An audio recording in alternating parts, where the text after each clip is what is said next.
Hello, my name is Suzanne Chete.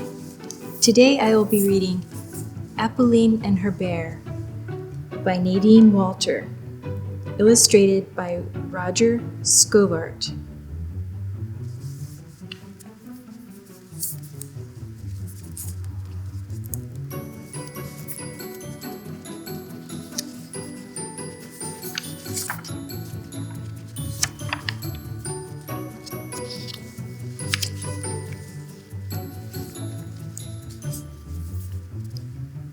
Apolline had gone to bed early. Her dance class that day at the Young Dancers Academy in Paris had been long and hard. Heels, toes, heels, toes. Keep in time, young ladies, keep in time. The dance teacher had made them practice and practice and practice. Now Apolline was delighted to snuggle up in bed under her down comforter.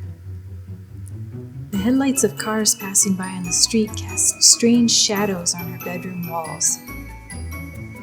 Apolline's eyelids grew heavier and heavier. Peace and quiet surrounded her. Little did she know a whirlwind was about to descend on her little world.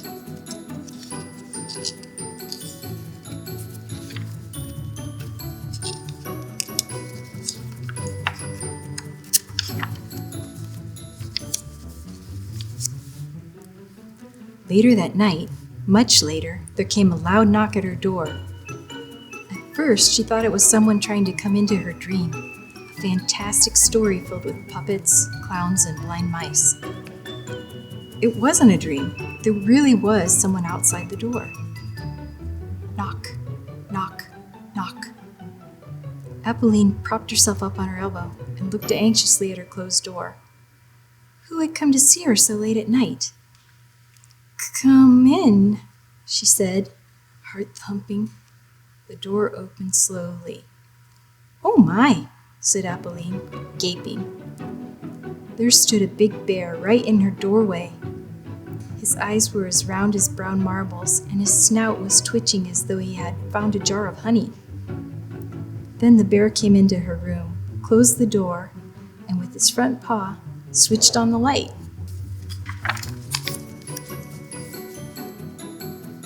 The bear was plump and furry. "Where did you come from?" asked Apolline. "What are you doing in my room?" The bear paid no attention to her questions and walked right past her. Suddenly, everything looked tiny as the bear's huge body seemed to fill the room. He looked around and then headed for the toy box. When he opened it, the china doll perched on top tumbled to the floor. Apolline was bursting with curiosity. "What are you looking for, Bear?" His behavior was rather odd. He dumped all her toys out of the box, but he didn't play with any of them. When everything lay in a mess around him, the bear stood up. "Grr! Grr!" he growled. Apolline's heart beat wildly. She wondered what he would do next. Suddenly, the strange visitor crossed the room, turned off the light, and left the bedroom. "Gee," murmured the little girl. "What a funny visit. I wonder what he wanted." In the morning, Apolline's mother stood in the doorway, shocked. "Your bedroom looks like a hurricane struck it. Everything's topsy-turvy." "It wasn't a hurricane, it was a bear as big as this," said Apolline excitedly. She told her mother the whole story of the bear's strange night visit. Alas, her mother didn't believe a word of it. "You were dreaming, my dear. Now you'll just have to put everything back in its place and clean your room." That night, Apolline was on pins and needles. Would her strange visitor return? Sure enough, late that night, slowly, very slowly, the door opened. It was the bear. "Good evening, Bear," she greeted him. But he ignored her, just like the night before. With his clumsy, heavy gait, he headed towards her closet, opened it wide, and sent all of her clothes flying. Wham! Zing! Sweaters, shirts, socks, t-shirts. It all came out. Bang! Wham! Darn it, said Apolline, frowning. Is that all you know how to do? Make a mess? Then she had an idea. Wait a minute. I know. You want to play hot or cold, isn't that so? Ignoring her, the bear went over to the curtains and shook them. Apolline, her eyes bright with excitement, bounced to her feet. Over here? The bear paid no attention to her and took a box off the shelf. Is that it? Are you getting hotter? Asked Apolline. Hardly had he opened the box, full of lovely pearl shells she had found at the seashore, then he pushed it away. Grrr! Grrr! Apolline nodded her head. Well, guess it's not there. Cold, cold, cold. For an instant the bear paused. Then suddenly he headed toward a chair piled high with various things. He grunted happily. His eyes were bright and shiny. Apolline held her breath. Was this it at last? Red hot this time?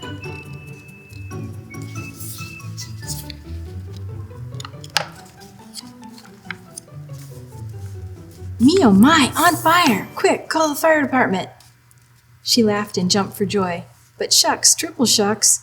The bear didn't seem to be celebrating. He frowned. Grrr, grrr. Disappointed, Apolline sighed heavily. Poor old bear. Maybe you're headed for the North Pole. After all, maybe that's what you're looking for. An iceberg? The bear sniffed, lumbered across the room, turned off the light, and left, just like the night before. Once again, Apolline found herself stuck with a big mess. Once more, she had to pick things up, fold clothes, and put stuff away. It wasn't fun, but she didn't moan and groan about it. Better to get the job done before Mother noticed the disaster. She might get upset. All next day, Apolline thought about the bear. She could hardly wait for bedtime. Under the covers she slipped, her eyes wide open and glued to the clock, but the bear was late. Oh, I hope you come back, she sighed. I miss you, bear. The moment she heard his steps approaching her door, she jumped out of bed and greeted him with a smile.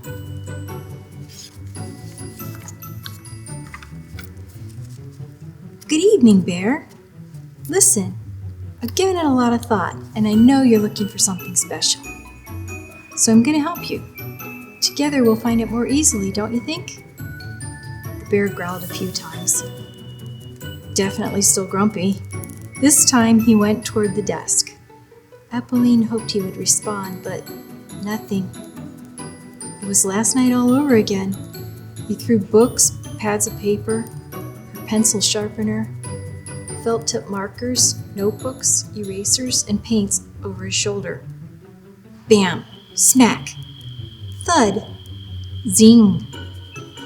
Apolline looked at him with her little hands clenched in anger. I've had enough of picking up my room by myself every night, she said. Still, she loved the bear dearly. He certainly was a strange one, but everyone knows bears are short on manners. The problem is that he messes things up and messes them up again. Maybe it's a bear game. Well, I'll enjoy myself too, decided Apolline, and she joined in with the bear. It was such fun to throw her notebooks, and her homework and pencils, wood blocks, and dolls. Things flew hither and thither. They swirled, bounced off the bed, got tangled up in the sheets, rolled on the floor. Ah, this is so much fun, Bear! So much fun! Toys and books whirled in the air like snowflakes falling crazily from the sky. Apolline laughed merrily. You're right, Bear, it's great fun to make a mess. But the bear wasn't laughing with her. On the contrary, he looked furious and moved away from the little girl. Well, that does it, said Apolline, flushed with anger, her hands on her hips.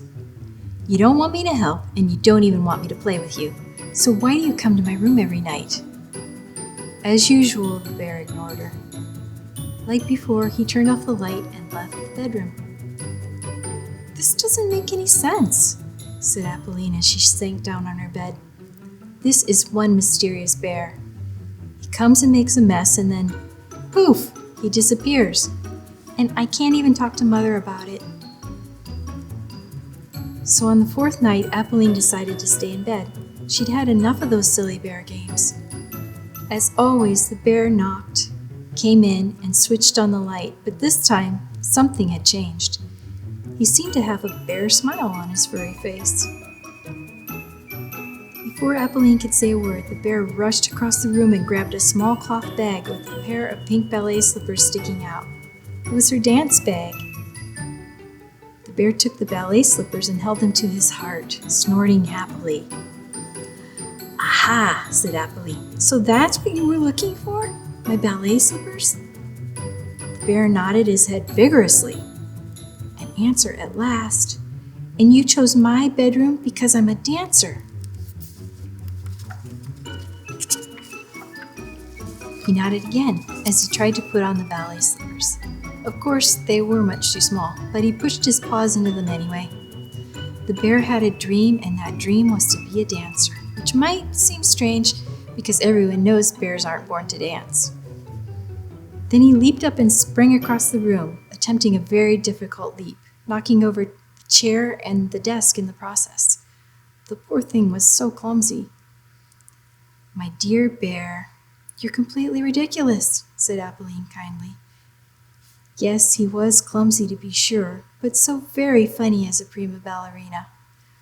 The bear leaped, bounded, slid, and twirled as clumsily as a bull in a china shop. He was so comical that Apolline couldn't help laughing, but she also felt a surge of affection for him. Standing on her tiptoes, she encouraged him with hints. "Look, bear, do like I do. Heel, toe, and up, yippee! Now round your arms like an arch over your head. Wonderful!" The bear tried to copy the little girl, but he stumbled and plopped down with his forepaws in a tangle. "I know, you need some music," said Apolline, running to her tape player, and the music of Camille Saint-Saëns' famous Carnival of the Animals filled the room. When the bear heard the music, his clumsiness melted away, and he began to soar around the room gracefully, carried away with the light. His paws were suddenly as light as feathers, barely touched the floor. His body stretched out and floated elegantly through the air like a shimmering, whirling soap bubble. It was an incredible sight, magical. What an acrobat! He hopped. What charm! Apolline giggled, laughed, tapped time with her toes, and applauded each move. It was a triumph. When the bear took his final bow, she rushed over to him, grasped his big front paws in her little hands, and shook them firmly. Now he laughed too, gave Apolline a hug, and she almost disappeared into his thick fur. "You were fantastic, bear, fantastic!" And the clumsy bear felt like he was dancing on air again. Soon the two of them were dancing on air together.